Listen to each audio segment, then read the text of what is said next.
Welcome to the Slop Temple. We pray this video helps. You begin by making the workspace safe and visible. Clear a soft cloth on a table and set the Apple Watch Ultra 2 face down. Make sure the watch is unlocked so you can depress the latches. Locking can prevent the release mechanism from moving smoothly.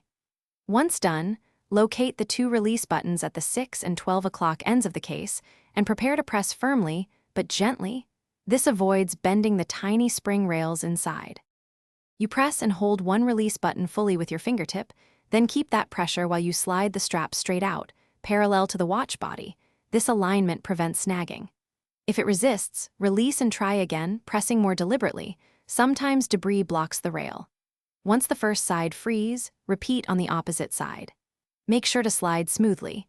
Twisting or angling can trap the spring bar and risk scratching the watch or bending the connector.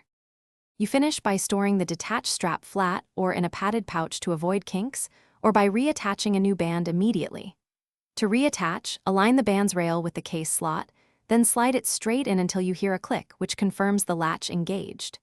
If a strap won't release or attach, make sure to clean the rail area with compressed air or a soft brush.